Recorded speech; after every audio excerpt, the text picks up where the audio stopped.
if we look, for instance, if we look at the table of resources for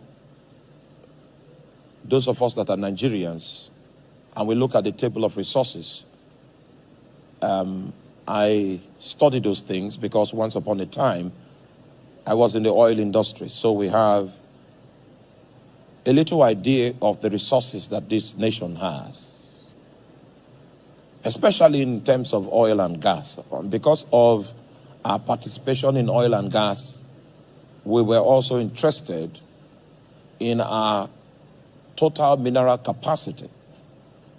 If you check the figures, the statistical figures we generate, which is supposed to be a picture of our Commonwealth from the perspective of the oil and gas industry, you will find out that it was not the Lord's intention whatsoever for any Nigerian to be poor. All right? So I don't know how many of you were able to fuel your vehicle full tank in the past 2 weeks.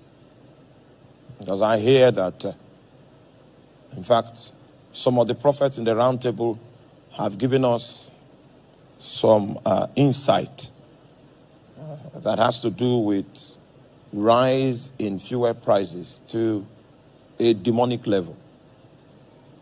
Now, you are not following. Is it that we don't have the resources? That's why there is scarcity. That's why the prices are going up. Apart from having the resources, there are other factors that determine whether we function in goodwill or not.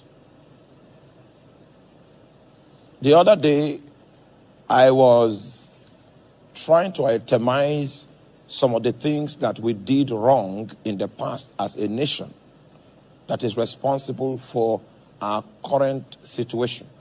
And I began to list the things, the emphasis as a nation that we had that was inconsistent with the laid out principles of God that is responsible for the reproach and the retrogression that we see today.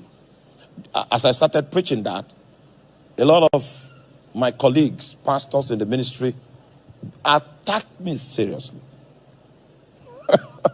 So I said, all right, let me leave it for a while until the situations today are beginning to bite. And it will interest you to know that it will bite harder in the month